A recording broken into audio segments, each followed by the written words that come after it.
Sonai press ক্লাবৰ সকলো সদস্যবৃন্দলৈ আমি মিচিং আগম কাবাঙৰ পৰা আন্তৰিক অভিনন্দন জ্ঞাপন কৰিছোঁ। আমি আপোনালোকৰ জৰিয়তে অসমৰ 11খন জিলাত অহাকাইলৈ 2 এপ্ৰিল তাৰিখে 12খন মিচিং প্ৰাথমিক বিদ্যালয় মিচিং ভাষাৰ মাধ্যম হিচাপে আৰম্ভ কৰিবলৈ আগবাঢ়ি গৈ আছে। অসম চৰকাৰে ফেব্ৰুৱাৰী 19 তাৰিখ দিনা অৰ্থাৎ লিগাঙৰ দিনা অসমৰ মাননীয় শিক্ষামন্ত্ৰী ডক্টৰ ৰণোজ পেগু ডাঙৰীয়াই ঘোষণা কৰিছিলে মিচিং মাধ্যমৰ ক শ্ৰেণী আৰু ক্লাছ 1ৰ 2খন স্কুল প্ৰাথমিক বিদ্যালয় মিচিং ভাষাত পাঠদান আৰম্ভ কৰা হ'ব। আৰু আমি আৰম্ভ কৰাৰ কাৰ্যসূচী 2024-25 বৰ্ষৰ এপ্ৰিল মাহত অৰ্থাৎ নতুন শিক্ষাবৰ্ষৰ পৰা আৰম্ভ কৰাৰ কথা আমি সিদ্ধান্ত কৰিলোঁ। আৰু 11খন জিলাৰ 2খন বিদ্যালয়ত প্ৰস্তুতি খুব সুন্দৰকৈ চলাই আছে জাতীয় সংগঠনসমূহে। গতিকে এই আপোনালোকৰ জৰিয়তে আমি জনাব খোজোঁ এই মিচিং ভাষাটোক মিডিয়াম কৰি দিয়াৰ কাৰণে দীৰ্ঘদিনীয়া এটা আন্দোলনৰ এটা দাবী আছিলে। এই দাবীৰ মাননীয় শিক্ষামন্ত্ৰী ডক্টৰ ৰণোজ পেগু আৰু অসমৰ মাননীয় মুখ্যমন্ত্ৰী ডক্টৰ হিমন্ত বিশ্ব শৰ্মাই 2025 বৰ্ষৰ শিক্ষাবৰ্ষৰ পৰা মাধ্যম হিচাপে ঘোষণা কৰি পাঠদান আৰম্ভ কৰাৰ সুবিধা দিয়াৰ কাৰণে তেখেতলোকলৈ মিচিং আগম কাবাং তৰফৰ পৰা কৃতজ্ঞতা আৰু আন্তৰিক অভিনন্দন জ্ঞাপন কৰিছোঁ। আমি আজি আপোনালোকৰ জৰিয়তে এটাই কথা ক'ব খোজোঁ, কাইলৈ আমি দিনটোজোৰা কাৰ্যসূচী এটা প্ৰস্তুত কৰিছোঁ। কাইলৈ আজিৰ পৰাই আমাৰ কাৰ্যসূচী চলি আছে। আজি আমাৰ পাঠ্যপুথিসমূহ প্ৰতিটো বিদ্যালয়ত আমাৰ মিচিং পৰম্পৰাৰ ৰীতি নীতিৰে দহিপলৰ নীতি নিয়মেৰে আমি স্কুলত আমি শোভাযাত্ৰা কৰি কিতাপখিনি সোমোৱা হৈছে। আৰু কাইলৈ দিনটোত আমাৰ আছে এই কাৰ্যসূচীটো আমি মিচিঙতে বনোৱা হৈছে। ৰাতিপুৱা 8 বজাত লত্তাপট্টু মানে চাফাই অভিযান চাফাই কৰা হ'ব। 9 বজাত প্ৰভুক প্ৰতিন এলাং নিব সুদাৰেম ছাত্ৰ ছাত্ৰী জামনাং মানে পুৱা 9 বজাত ছাত্ৰ ছাত্ৰী আৰু আমাৰ শিক্ষকসকলক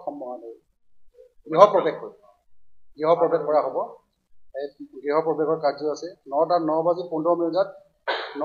15 মিনিটত আমাৰ পচুম আগম নিগাং ডাবুৰাম টাইট নাইন্দ্ৰ পাদুন তেখেতলোকক আমি স্মৰণ এটা কৰা হ'ব। তেখেতলোকলৈ আমি এটা স্মৰণ সুমনাম কাৰ্যসূচী এটা ৰাখিছোঁ। 9 বাজি 30 বজাত মগুৰ নিতম অৰ্থাৎ আদৰণি উদ্বোধনী গীত আনেকে আগম মিচিঙৰ জাতীয় সংগীত নহয় যদিও আমি জাতিটোক জাগৃত কৰিবৰ কাৰণে এটা আমাৰ গান আছে। এই গীতটো আমি এই গীতটো আমি পৰিৱেশন কৰিব সকলো 2খন জিলাত 2খন বিদ্যালয়ত ছাত্ৰ ছাত্ৰী বা গাঁৱৰ যুৱক যুৱতীসকলে 9 বাজি 30 বজাত নিবলা ওয়েনে কেদাৰেম টাংকিং চুনামলা বৰিক চুনাম আমি কাইলৈ 9:30 বজাত গাঁৱত থকা জ্যেষ্ঠসকলক আৰু শিক্ষকসকলক আমি সম্বৰ্ধনা জনাম, চিনাকি সম্বৰ্ধনা জনাম মিচিং ৰীতি নীতি পৰম্পৰাৰে। 10 বজাত আমাৰ মিচিং আগমলক প্ৰভুক প্ৰতিন তমচাৰেলয় ওৱেৰ নাম। কাইলৈ 10 বজাত আনুষ্ঠানিকভাৱে মিচিং ভাষাৰ 4খন পাঠ্যপুথি আমি আনুষ্ঠানিকভাৱে উন্মোচন কৰিম আৰু উন্মোচন কৰি গাঁৱৰ ৰাজহুৱাকৈ আমি আমাৰ মিচিং ভাষাৰ পাঠদান আৰম্ভ কৰিম। পাঠদানৰ কাৰণে প্ৰতিটো 2খন স্কুলত আমি প্ৰায় ক'ৰবাত 2জন ক'ৰবাত 3জন এনেকৈ আমাৰ ব্যক্তিক দায়িত্ব দিয়া হৈছে। আৰু তেখেতলোকে ৰাজহুৱাকৈ মিচিং পতন প্ৰণালী মিচিঙৰ বৰ্ণ পৰিচয় ইত্যাদি তেখেতলোকে শুভাৰম্ভ কৰিব। তাৰপিছত নেক্সট আছে আমাৰ 10 বাজি 45 মিনিটত অসম মিৰুম ৰুতুম ডক্টৰ হিমন্ত বিশ্ব শৰ্মা লাং ইংগ মিৰুম ডক্টৰ ৰণোজ পেগুমা আছাম চেংগুমা মাননীয় অসমৰ মুখ্যমন্ত্ৰী হিমন্ত বিশ্ব শৰ্মা আৰু শিক্ষামন্ত্ৰী ডক্টৰ ৰণোজ পেগু ডাঙৰীয়াক 2খন স্কুলৰ পৰাই শুভেচ্ছা দিব যে কৃতজ্ঞতা স্বীকাৰ কৰিব যে তেখেতলোকৰ দিনত মিচিং ভাষাটোক মাধ্যম হিচাপে কৈ দিয়াৰ কাৰণে তেখেতলোকক মিচিং জাতীয় সংগঠনসমূহে শুভেচ্ছা দিব। তাৰপিছত আমি ট্ৰি ব্ৰেক এটা ৰাখিছোঁ 12 বজাত ট্ৰি ব্ৰেক তিৰা দৰা চুনাম বুলি কৈছোঁ আমি। 1 বজাত গগলিংনাম ইনমক লোপনাম অৰ্থাৎ যিসকল উপস্থিত থাকিব নিমন্ত্ৰিত অতিথিসকল থাকিব তেখেতলোকে এই ভাষাৰ সম্পৰ্কে অলপমান কোৱাৰ সুযোগ দিয়া হ'ব। এই কাৰ্যসূচী আমি ৰাখিছোঁ। 2 বজাত 1:30 বজাত আমি আতি ৰেগাম লোপনাম অৰ্থাৎ স্কুলৰ কিবা অভাৱ অভিযোগ স্কুলখনৰ আন্তঃগাঁথনিৰ বিষয়ে আলোচনা কৰা হ'ব। এই আন্তঃগাঁথনি ক'ত কেনেকৈ আছে বাউণ্ডেৰী ক'ৰবাত নাই বেঞ্চ বেগ ইত্যাদি কথাবোৰ আলোচনা বিলোচনা কৰি মিচিং অট'নমাছ কাউন্সিলক এই অভাৱ অভিযোগবোৰ আমি দাখিল কৰাৰ কাৰ্যসূচী ৰাখিছোঁ। 2 বজাত আছে অসম নিবন্ধমূলক আচৰণ তলিং নাম এলা অনলাইন কিন বিলিং নাম আমি এটা প্ৰস্তাৱ লৈছোঁ 200খন স্কুলৰ জৰিয়তে মাননীয় মুখ্যমন্ত্ৰী হিমন্ত বিশ্ব শৰ্মা আৰু শিক্ষামন্ত্ৰী ৰমেশ পেগু ডাঙৰীয়ালৈ 200খন স্কুলৰ পৰাই সমস্যা বাণী যাব লিখিতভাৱে অনলাইনত যাব তাৰপিছত গোটেই দিনজোৰা 3 বজাত আমাৰ কাৰ্যসূচী অন্ত পৰিব জনগণ মনোহৰি ৰাষ্ট্ৰীয় সংগীতেৰে আমাৰ কাৰ্যসূচী অন্ত পৰিব চ' আমি আপোনালোকৰ জৰিয়তে এটাই কথাই ক'ব খোজোঁ ফাৰ্ষ্ট অফ অল আমি অসম চৰকাৰক ধন্যবাদ দিছোঁ মিডিয়াম কৰি দিয়াৰ কাৰণে ছেকেণ্ডতে আমাৰ কাইলৈ দিনটোত খৰখেদাকৈ হ'লেও এজনীয়াকৈ আমাৰ দাবী আছিল প্ৰতিটো বিদ্যালয়ত 2জনকৈ শিক্ষক নিযুক্তি দিব লাগে শিক্ষক আমাক শিক্ষকৰ ব্যৱস্থা কৰি দিব লাগে বুলি কিন্তু চৰকাৰে এতিয়াও কৈছে যে পৰ্যায়ক্ৰমে 2জনকৈ শিক্ষক দিয়া হ'ব কিন্তু কাইলৈ দিনটোৰ কাৰণে এজনকৈ শিক্ষক প্ৰতিটো জিলা ডিষ্ট্ৰিক্ট অফিচাৰসমূহে আমাক বাছনি কৰি দিছে আৰু মিচিং অট'নমাছ কাউন্সিলে কালি দিনটো বন্ধ আছিল যদিও চৰকাৰী বন্ধ আছিল যদিও কালি দিনটোত মিচিং অট'নমাছ কাউন্সিলে প্ৰতিখন জিলাত প্ৰতিখন স্কুলত কিতাপ পাব পৰাকৈ ব্যৱস্থা কৰি দিছে গতিকে মিচিং আগম কেবাঙৰ তৰফৰ পৰা মিচিং ছাত্ৰ ছাত্ৰীৰ পৰিৱেশো আন্তৰিক অভিনন্দন জ্ঞাপন কৰিছোঁ আমাৰ মূল কথাখিনি এইটো আমাৰ ওচৰত আছে আমাৰ মিচিং আগম কেবাঙৰ অন্যতম জ্যেষ্ঠ সদস্য দয়াল পেগু ডাঙৰীয়া আৰু আমাৰ বিজয় বড়ি ডাঙৰীয়া আছে তেখেতলোকে দুটামান ক'বলৈ অনুৰোধ জনাইছোঁ 2 এপ্ৰিল অহাকালি আমাৰ মিচিং সমাজৰ বাবে এটা ঐতিহাসিক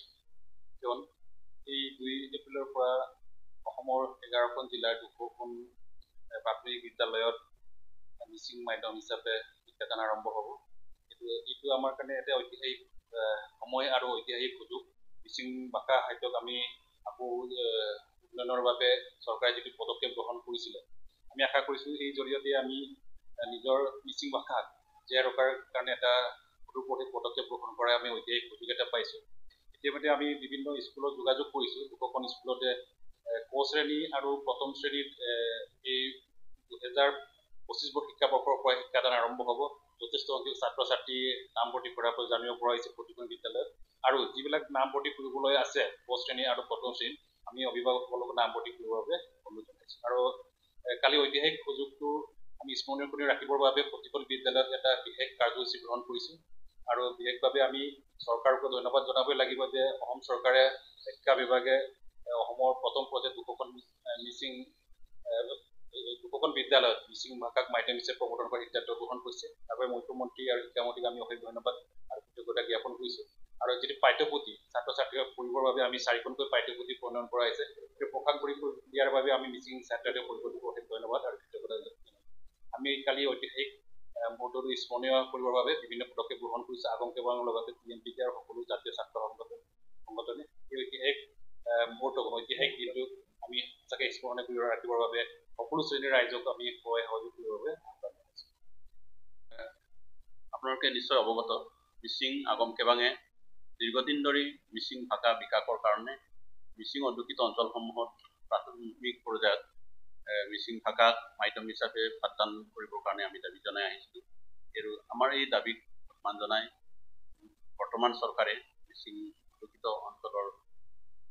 নিৰ্বাচিত 200খন প্ৰাথমিক বিদ্যালয়ত কাইলৈৰ দিনটোৰ পৰা মাধ্যম হিচাপে এই মিচিং ভাষাক মাধ্যম হিচাপে পাঠদানৰ সুযোগ দিছে ব্যৱস্থা কৰি দিছে ইয়াৰ বাবে আমি চৰকাৰক পুনৰবাৰ ধন্যবাদ আৰু কৃতজ্ঞতা জনাইছোঁ ইয়াৰ লগতে আমাৰ মিচিং জাতিও বাবে এইটো এটা ঐতিহাসিক দিন আমি জাতিটো বিকাশৰ কাৰণে এটা সুযোগ পাইছোঁ আমি মিচিং ভাষী ৰাইজকো ইয়াৰ বাবে ইয়াৰ লগতে আহ্বান জনাইছোঁ যে আপোনালোকৰ সন্তানক মিচিং মাধ্যমৰ বিদ্যালয়সমূহত পঠাওক আৰু নিজৰ ভাষাৰে তাক জ্ঞান দিবৰ কাৰণে যিটো ব্যৱস্থা ইয়াত আপোনালোকে সহযোগ কৰক আৰু আমি এই মাধ্যমৰ জৰিয়তে যিহেতু মাতৃভাষাৰ জৰিয়তে ছাত্ৰ শিশুক যদি শিক্ষাদান কৰা হয় দায়িত্ব সমৃদ্ধিশালী বা জ্ঞানী হয় বুলি বিশ্বাস কৰা হয় সেইকাৰণে আমাৰ অভিভাৱকসকলক আহ্বান জনাইছোঁ আমাৰ নিৰ্বাচিত মিচিং মাধ্যমৰ বিদ্যালয়সমূহত তেওঁলোকৰ সন্তানক পঠাই শিক্ষাদানৰ ব্যৱস্থা কৰক আপোনালোকে অংশগ্ৰহণ কৰক এই সুযোগটো লাভ কৰক আৰু কাইলৈৰ দিনটোত সফল কৰিবৰ কাৰণে সকলোকে অভিভাৱক আৰু আমাৰ বিশেষ মিচিং জাতিৰ সমাজক আমি আহ্বান জনাইছোঁ কাইলৈৰ দিনটোত এই ঐতিহাসিক দিনটোত আপোনালোকে সহযোগ কৰক আৰু পূৰ্ণ সফলতাটো আপোনালোকৰ উদ্যোগতে হওক আৰু সংবাদ মাধ্যমক আমি আহ্বান জনাইছোঁ কাইলৈৰ দিনটোৰ এই প্ৰগ্ৰামটোত সহযোগ কৰি তোমাক প্ৰচাৰৰ ব্যৱস্থা কৰি